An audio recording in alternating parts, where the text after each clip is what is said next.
Before questioning the foundations of modern science or conceiving an irreducible model of consciousness, Federico Faggin was simply a curious young man, growing up among the ruins of a Europe marked by the aftermath of war.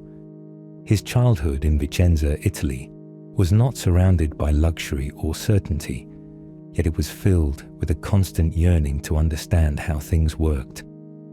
As a boy, he would take apart radios and torches, not out of destruction, but out of sheer fascination. He wanted to uncover the inside of everything that seemed to possess a life of its own. Young Faggin, an autodidact by instinct, did not merely dismantle objects. He took careful notes, sketched circuits, and attempted to replicate them. Even then, his mind operated like an interface between deep intuition and the precision of technical design. But that inquisitive spirit soon collided with the limits of his environment. Traditional education in Italy, rigid and hierarchical, did little to foster independent thinking. Federico sensed that something was missing. He was being taught answers, but never encouraged to cultivate questions. That discomfort became the first seed of his intellectual rebellion. Science, as it was presented to him, was cold, exact, and soulless. Yet he intuited there had to be something beyond the equations, an inner coherence, a logic of being itself. By the late 1960s, driven by the desire to explore that other dimension of knowledge, Faggin emigrated to the United States. It was far from an easy transition. With little more than technical English, he stepped into a radically different world. Silicon Valley was in full eruption, and he had secured a position at Fairchild Semiconductor, one of the pioneering companies in microelectronics. It was a place of relentless innovation, but also of fierce competition and punishingly long hours. As an immigrant, Faggin had to prove his professional worth, while also learning to navigate a culture that prized efficiency over depth. Often, he felt like a stranger between two worlds, too introspective for the engineers of Silicon Valley, yet too technical for the philosophers with whom he would later share ideas. This tension would accompany him for the rest of his life, becoming precisely the force that fueled his original thinking.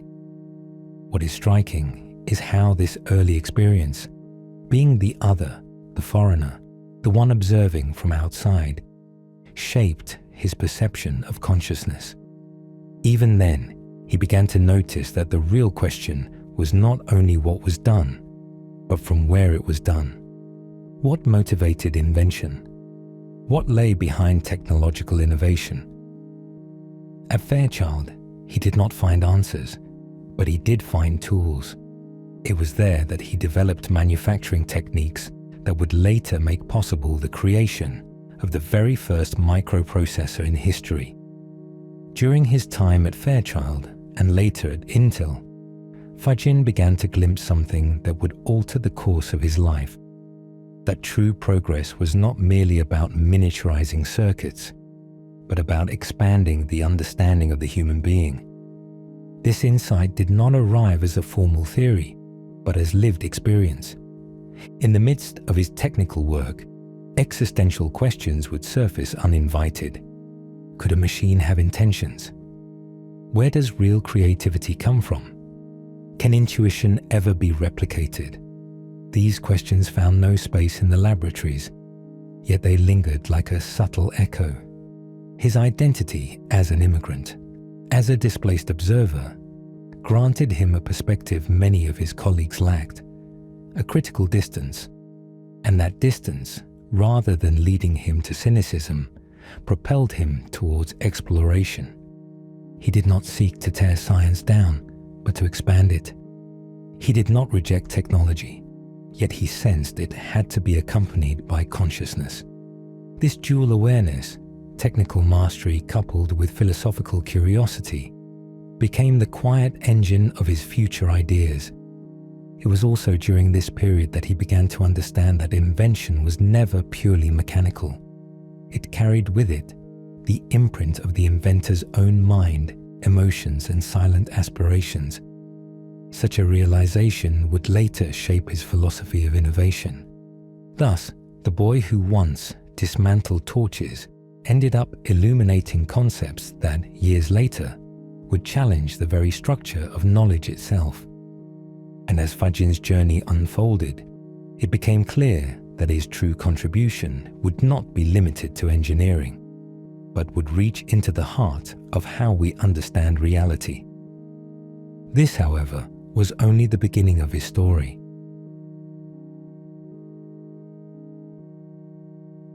In 1968, after leaving Fairchild, Federico Faggin joined Intel, a small company that was beginning to transform the world without even knowing it.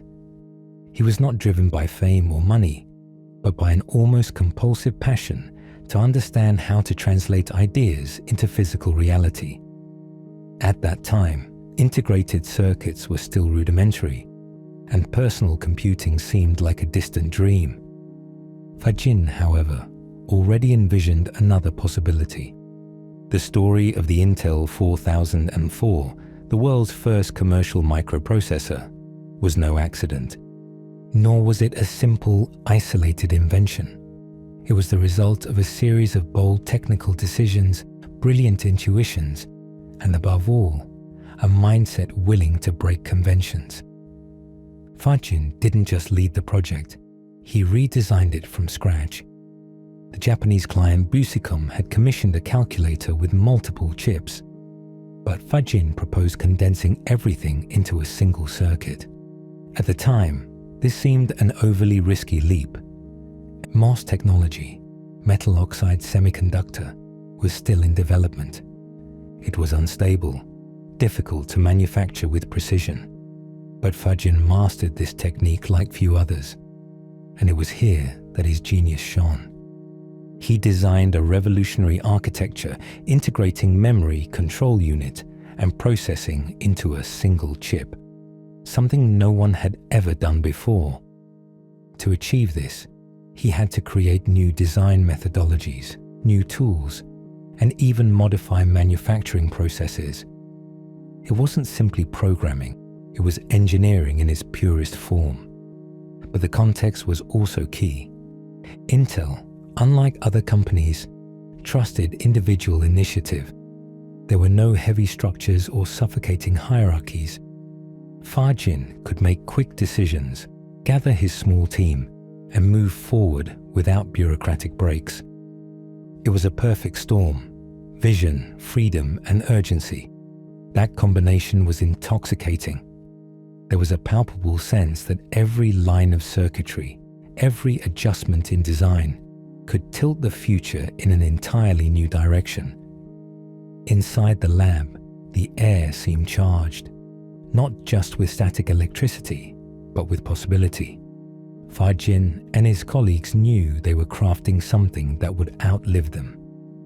What was most surprising was that, while working on what would become the brain of all modern computers, Faggin was already sensing something deeper. He knew he was opening a door that could never be closed. The microprocessor would not only accelerate calculations, it would transform society, alter collective consciousness, and change the way we relate to reality. In retrospect, he understood that this invention was more than technical. It was a spiritual turning point, a sign that humanity had externalized its intelligence and, in a way, fragmented its sense of identity. We invented a mind outside ourselves without asking what the mind inside us really is, he would later reflect.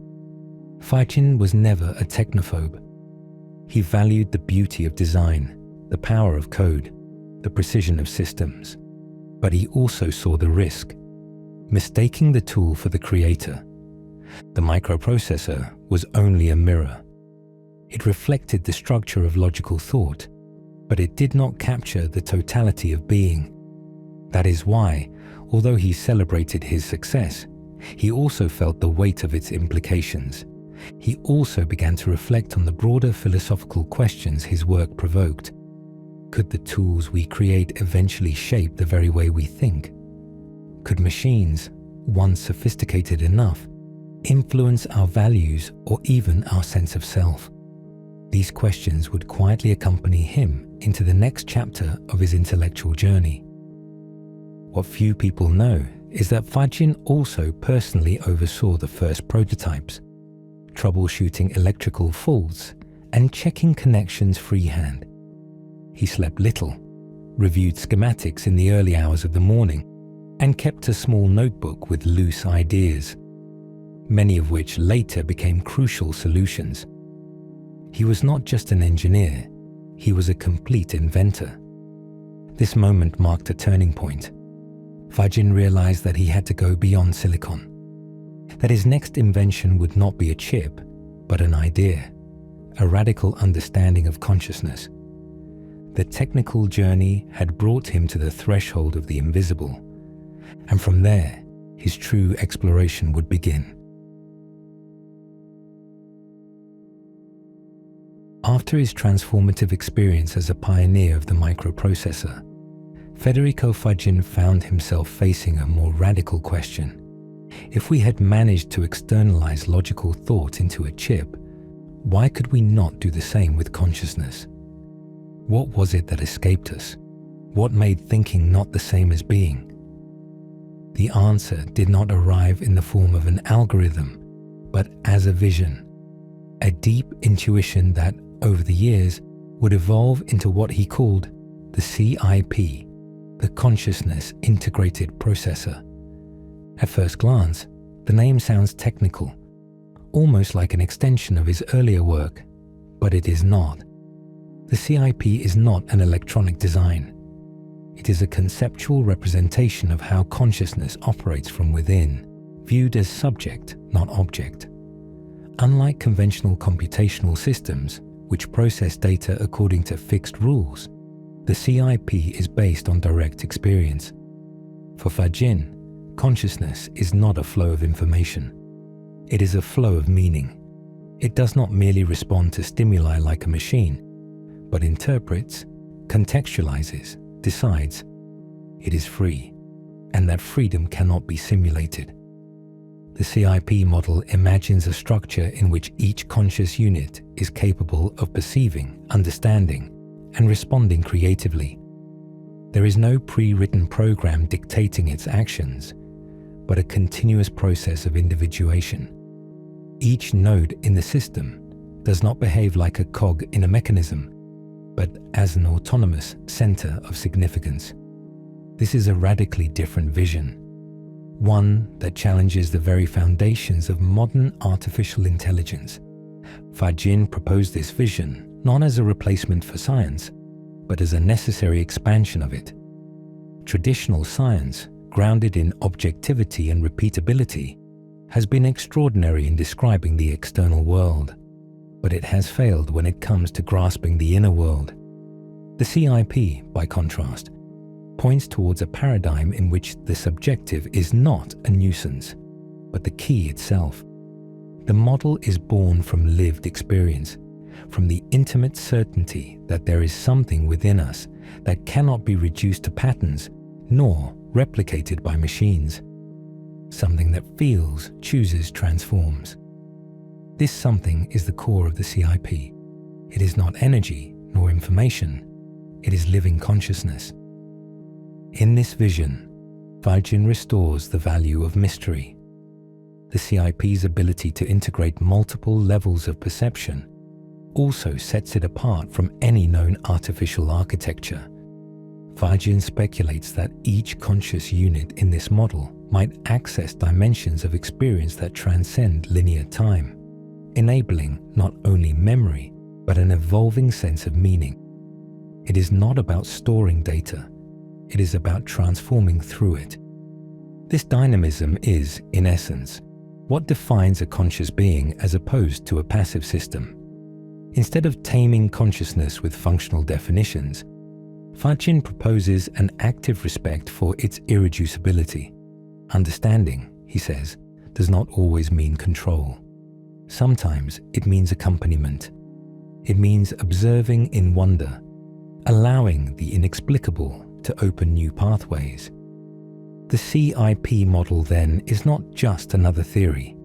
It is an invitation to rethink what we are, to look beyond the code, to acknowledge that even if we can build prodigious machines, the essential still takes place on another plane.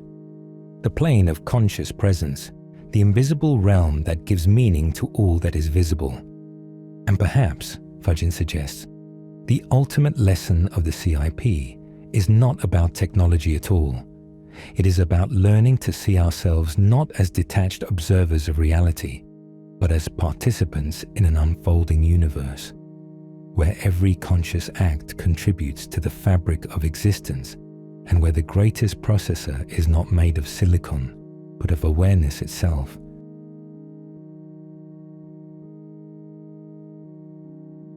For decades, neuroscience has insisted that the brain is the absolute source of the mind.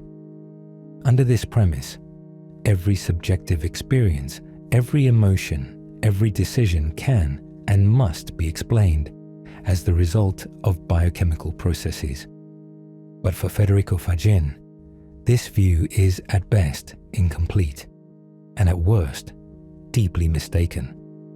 One of the most frequently cited experiments by those who support this position is Benjamin Libet's study from the 1980s. In those years, neuroscience was rapidly expanding its toolkit, with EEG machines and cognitive psychology experiments promising unprecedented insights into human decision-making. Libet's work captured the public imagination because it seemed to bring science to the very threshold of free will itself. In it, participants showed certain electrical impulses in the brain before they consciously decided to perform an action. According to many scientists, this proved that free will was nothing more than an illusion, that we decide only after our brain has already acted on our behalf. Faggin, however, dismantles this interpretation with clarity. First, he points out that the experiment relies on an extremely simplified idea of what it means to decide. Raising a finger is not a moral or existential choice. It involves no inner conflict, no deliberation, no meaningful context. It is a trivial response. Reducing free will to that, says Faggin, is like trying to measure the depth of the ocean with a school ruler. Moreover, Libet's experiment does not prove causation. It only shows a temporal correlation. The fact that an impulse occurs earlier does not mean it causes the decision. It may simply be an indicator, a preliminary signal, but not the whole explanation. It is also essential to note that Libet himself acknowledged a window for conscious veto, a brief interval in which the subject could inhibit the action even after the initial impulse. This often overlooked detail suggests that consciousness is not a mere latecomer to the process, but plays an active role in shaping behavior, even if it does not originate every impulse.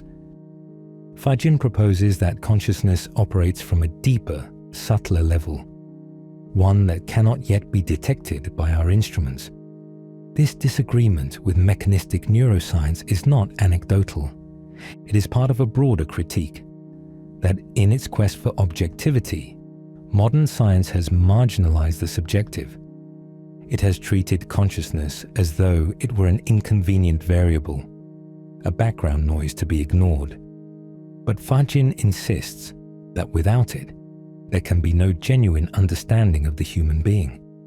For him, reducing the mind to the brain is like reducing love to a release of dopamine.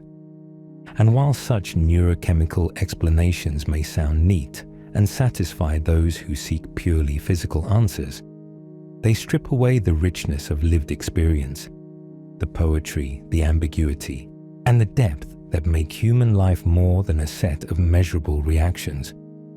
Yes, there are physical correlates, but they are not the whole story. Consciousness is not a side effect. It is the very core of experience. The true mistake of science has not been studying the brain, but confusing it with the self. Faggin does not deny the importance of biology, nor the necessity of the scientific method, but he calls for a science that is humbler, more open, one that recognizes its own limits and dares to look within. Because the mystery of consciousness will not be solved merely by observing neurons, but by understanding the observer.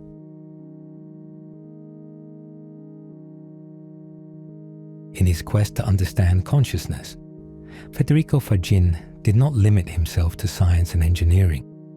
He also immersed himself in philosophy, not as an abstract pastime, but as a vital tool for orienting himself in the unknown. He soon discovered that the great questions about the mind, identity, and being could never be answered through equations alone. One of the thinkers who profoundly shaped his vision was Kurt Gödel. Gödel's famous incompleteness theorem demonstrated that no logical system can be both complete and consistent at the same time. There will always be truths that cannot be proven from within the system. At the time, Gödel's work shook the foundations of mathematics and philosophy alike, challenging the prevailing belief that logic could one day provide a perfect map of reality. For many, it was a humbling reminder that even our most powerful tools have invisible boundaries. This finding, though technical, carried existential implications.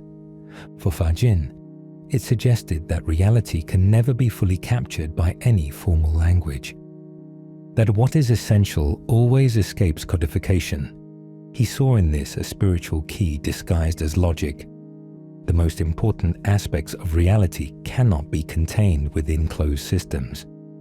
Just as no language can describe the taste of a fruit without tasting it, no logical framework can capture the pure act of being conscious. This limitation is, paradoxically, the doorway to a deeper and more human understanding of knowledge. It led him to question the excessive confidence modern science places in logic and quantification. If there are truths that cannot be demonstrated, how can we hope to achieve a total understanding of the universe through mathematical models alone? Could it be that we are using partial tools to approach the absolute? Here, philosophy becomes a compass, not as a fixed map, but as a guide for navigating ambiguity. Faggin recovers the idea, present in ancient traditions, that knowledge is not merely the accumulation of data, but the transformation of the self. To know is to change. It means allowing insights to reshape our perspectives, letting go of assumptions that once felt unshakable, and embracing the uncertainty that comes with genuine discovery. True knowledge does not leave us as it found us. It demands an evolution of who we are. There can be no real understanding without personal involvement. This approach also led him to reread Descartes, not to criticize him, but to complete him. I think, therefore, I am seemed to him a useful starting point, yet incomplete. What was missing was I feel, and I am aware of being. Consciousness is not only rationality, it is also presence, meaning, and quality. Something that cannot be derived from bits or electrical impulses. Within this framework, Faggin proposes a science that allows itself to be enriched by philosophy. A science that recognizes there are questions with no final answer, yet no less urgent for that. Questions such as, what does it mean to be? From where do we observe the world? What is the value of direct experience? By integrating these dimensions, his proposal becomes more than a critique. It is an invitation to a new paradigm, one where logic is not abandoned, but complemented by intuition, where knowledge is measured not only in formulas, but in inner transformation. Because in the end, to understand consciousness is not merely an intellectual challenge. It is, above all, a journey towards ourselves.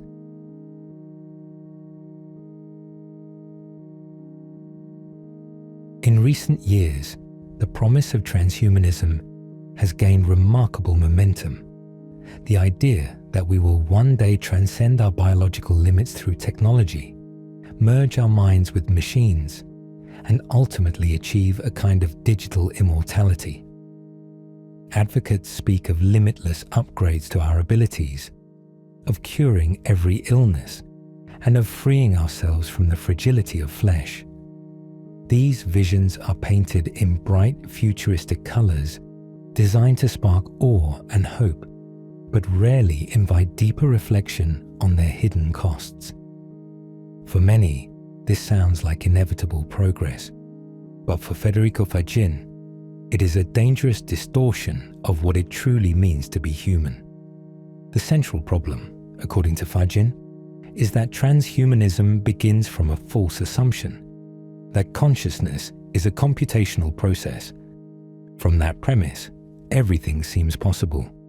If the mind is merely a set of algorithms, then it should be enough to copy them and run them on another platform.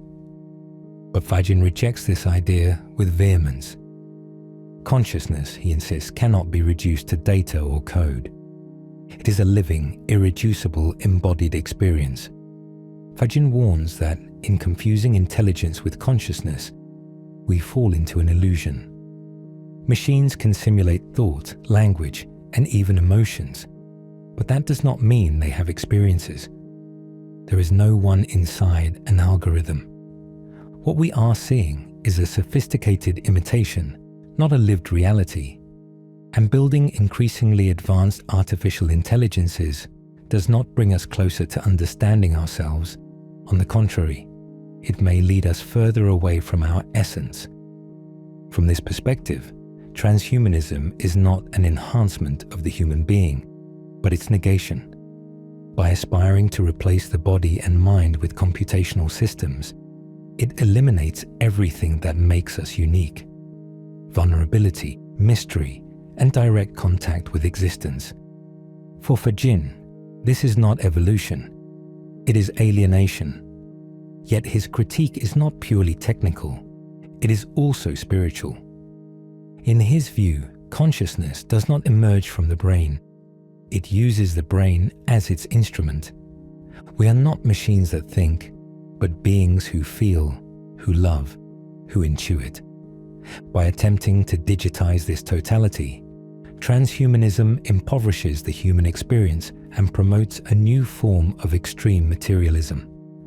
Faggin is not opposed to technology. He has in fact driven it forward throughout his life, but he distinguishes between using technology to expand our capacities and using it to replace us. The risk, he says, is not that machines will dominate humankind, but that humankind will abandon its own inner power, believing that a digital copy can stand in for what we truly are. He further warns that this mechanistic vision not only shapes our expectations about the future, but also reshapes our ethics. If we believe ourselves to be modifiable programs, what meaning remains for compassion, responsibility, or love? How can we preserve dignity if the soul is considered obsolete? In its most extreme form, this ideology even dreams of erasing death, as if it were a system malfunction rather than a sacred part of life's cycle. For Faggin, the fear of death that drives these narratives reveals a profound disconnection from the transcendent dimension of being. In the face of all this, Faggin offers an alternative, a technology that serves the human being rather than replacing it, a science that respects consciousness as the origin, not the byproduct, and a future in which evolution does not mean uploading our minds to a server, but deepening our connection to what is essential. Such a vision asks us to imagine progress not as escaping our nature, but as inhabiting it more fully, finding strength in our vulnerability, meaning in our limits, and wisdom in our mortality. It is a call to grow inward, not merely outward. Because in the end, no machine will ever answer the most important question: who am I really?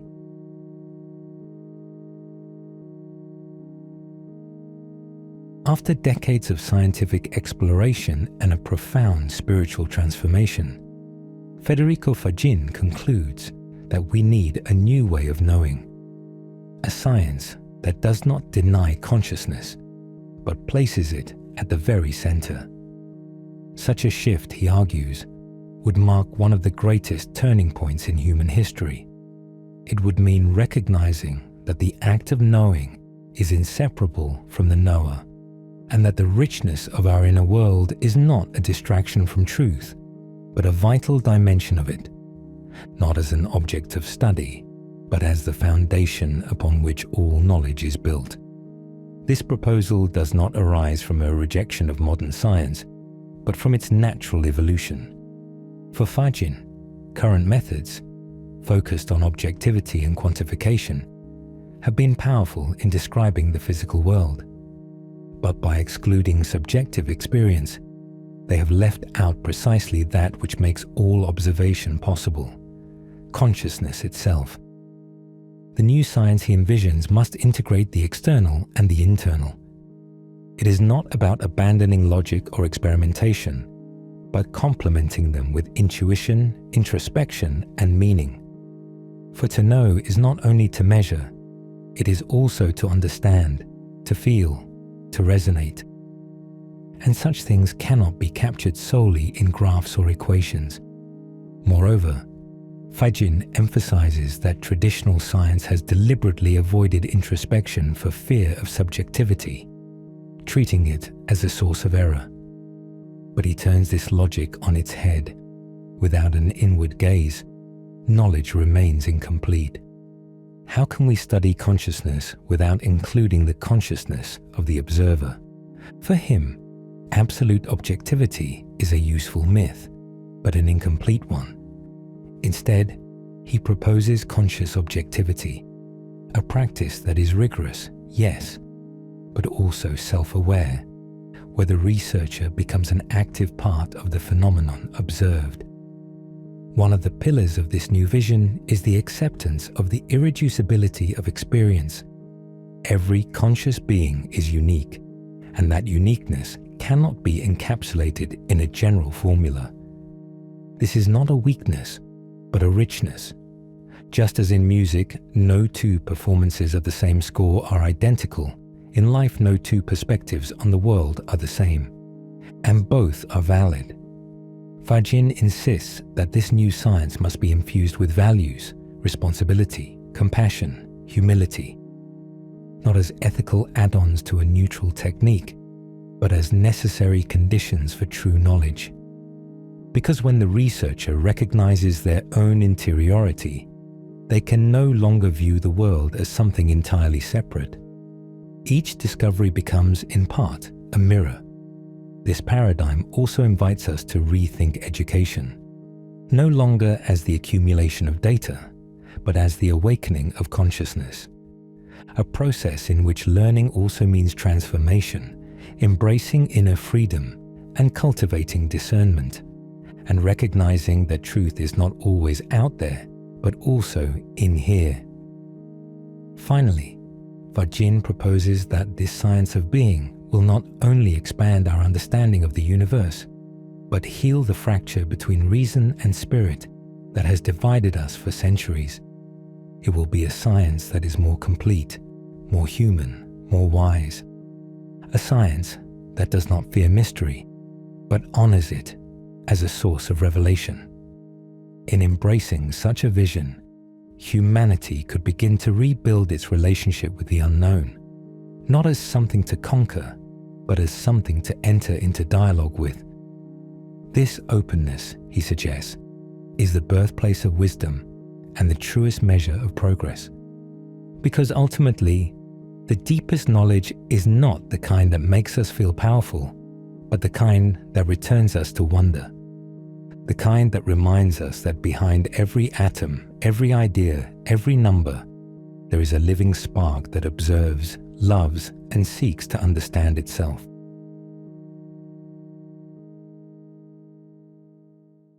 And that concludes our video. If you enjoyed the content as much as we did, don't forget to subscribe so you don't miss a single episode. Leave a comment below. We'd love to hear your feedback and suggestions for future videos. And don't forget to turn on notifications to stay up to date with all our updates. Thanks for being part of our community. See you in the next video.